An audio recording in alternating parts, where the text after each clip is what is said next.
রাসূল সাল্লাল্লাহু আলাইহি ওয়াসাল্লামের জীবনকে তিন ভাগে ভাগ করা হয়েছে। কত ভাগ?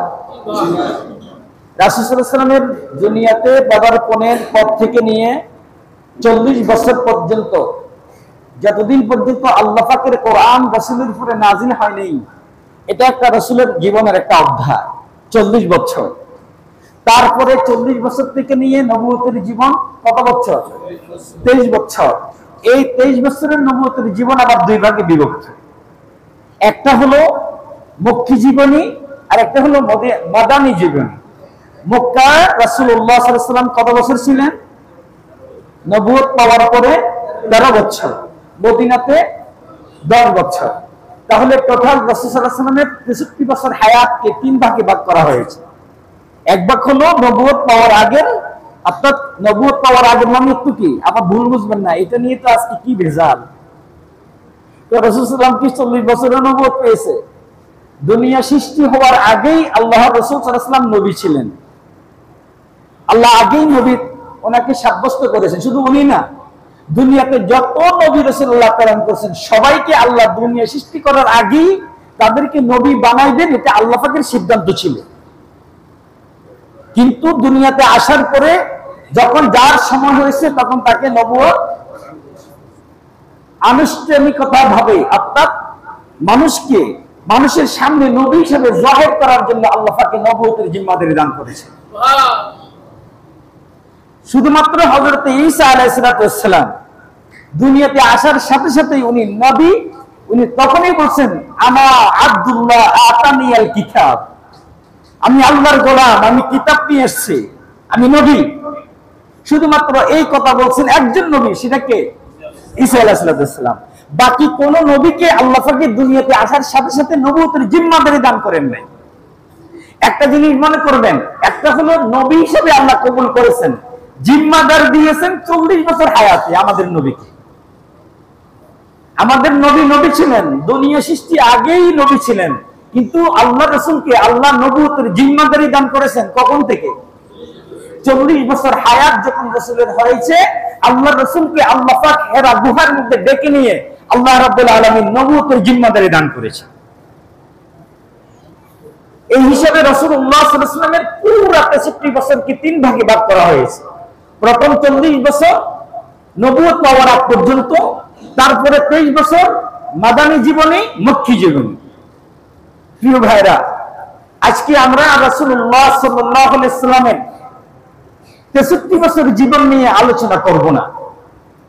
আমরা শুধু আজকে আলোচনা করব রাসূলুল্লাহ সাল্লাল্লাহু আলাইহি ওয়াসাল্লাম দুনিয়াতে আসার সময় কি কি ঘটেছে, আমার নবী কখন দুনিয়াতে আসছেন, আমার নবীকে আল্লাহ পাক রব্বুল আলামিন কি ঘোষণা দিয়েছেন, আমার নবীর ব্যাপারে আল্লাহ পাক কোরআনের মধ্যে কি বলেছেন, যে আয়াতটুকু আমি খুতবার মধ্যে তেলাওয়াত করেছি।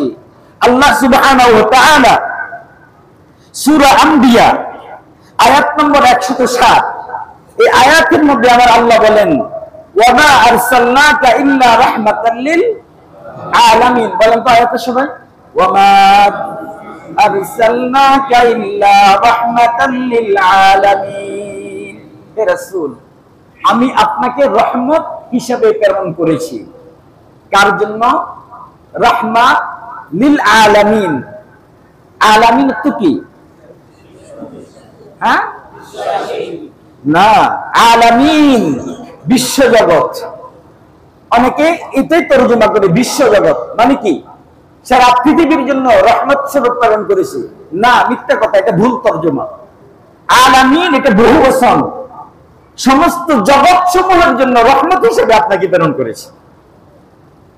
আল্লাহ রাসূল শুধু পৃথিবীর মানুষের জন্য রহমত না, আল্লাহ রাসূল পৃথিবীতে যে মাখলুক গুলো আছে তাদের জন্য শুধু রহমত না, আল্লাহ রাসূল সাল্লাল্লাহু আলাইহি ওয়াসাল্লাম আল্লাহ সুবহানাহু ওয়া তাআলা প্রায় 80 লক্ষ জগৎ বানিয়েছেন। 80 লক্ষ জগৎ। আল্লাহ কত জগৎ বানিয়েছেন? প্রায় সঠিক কতগুলো জগৎ পৃথিবীর কেউ জানে না। মুফাসসিরিন কেরাম আনুমানিক 80 লক্ষ জগৎ বলেছেন। 80 লক্ষ জগৎ। এই দুনিয়াটা একটা জগৎ, আখিরাত একটি জগৎ, জান্নাত একটি জগৎ, জাহান্নাম একটি জগৎ, কিয়ামতের মাঠ একটি জগৎ, কবর একটি জগৎ।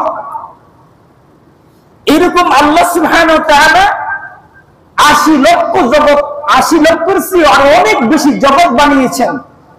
এই জন্য আল্লাহ বলেন, ওয়া আরসালনাকা ইল্লা রাহমাতাল লিল আলামিন, আমি আমার নবীকে সমস্ত জগৎ সমূহের জন্য রহমত হিসেবে প্রেরণ করেছি।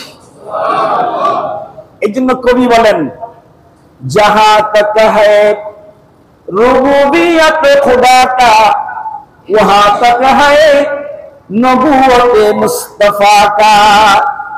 যতটুকু পর্যন্ত আল্লাহ সুবহানাহু ওয়া তাআলার রুবুবিয়ত আছে, এতটুকু পর্যন্ত রাসূল সাল্লাল্লাহু আলাইহি ওয়াসাল্লামের নবুয়ত আছে। সুবহানাল্লাহ। অর্থাৎ আল্লাহ রাসূল সাল্লাল্লাহু আলাইহি ওয়াসাল্লাম প্রত্যেকটি জগতের যতগুলো মাখলুক আছে, প্রত্যেকটি জগতে কিন্তু মাখলুক আছে।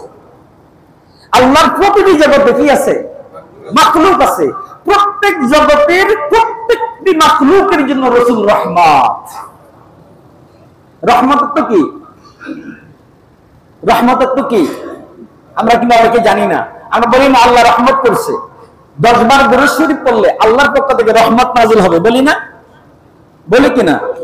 একবার যদি কেউ রাসূলের উপরে দুরূদ শরীফ পড়ে, আল্লাহ সঙ্গে সঙ্গে তার জন্য 10টি রহমত নাযিল করবেন। অর্থ কি? অর্থ কি? আল্লাহ সঙ্গে সঙ্গে তার জন্য 10টি আল্লাহর পক্ষ থেকে স্পেশাল দয়া দয়া দয়া আল্লাহ পাক নাযিল করবেন। আর বলেন সাল্লাল্লাহু আলাইহি ওয়াসাল্লাম। আবার বলেন, আবার বলেন। কবার হয়েছে? 3 বার। এই 3 বারে আল্লাহ 30টি দয়া আমার আপনার জন্য নাযিল করে দিয়েছেন 100%। কারণ দুরূদ শরীফ এমন একটা আমল, এটা বলার সাথে সাথে কবুল হয়ে যায়। যত গুনাহগার হোক, যত গুনাহগার হোক, যত নাফরমান হোক, দুরূদ শরীফের আমল যেই করবে সঙ্গে সঙ্গে কবুল, সঙ্গে সঙ্গে কবুল। তাহলে আল্লাহর পক্ষ থেকে কয়টা দয়া? রহমত কি? দয়া। সবাই বলেন রহমত কি? আচ্ছা, এখন আপনি বলেন, ফাঁকে একটা কথা বলি, আপনি যদি 100 বার দুরূদ শরীফ পড়েন সকালে, 100 বার দুরূদ শরীফ পড়লে, একবার পড়লে যদি 10 বার দয়া নাযিল হয়, 100 বার পড়লে কয়টা দয়া নাযিল হবে? 1000 দয়া নিয়ে যদি আপনি সকালবেলা যদি 100 বার দুরূদ শরীফ পড়েন, আল্লাহর পক্ষ থেকে 1000 দয়া আপনার সাথে লেগে থাকবে। 1000 দয়া নিয়ে যখন আপনি রাস্তায় বের হবেন, বলেন তো আপনার কোনো সমস্যা হবে? আপনার কোনো বিপদ হবে? এই জন্য আল্লাহ বলেন, আমার হাবিবের উপরে দরুদ পড়ো, তাহলে সকল বিপদগুলো আমি দূর করে দেব।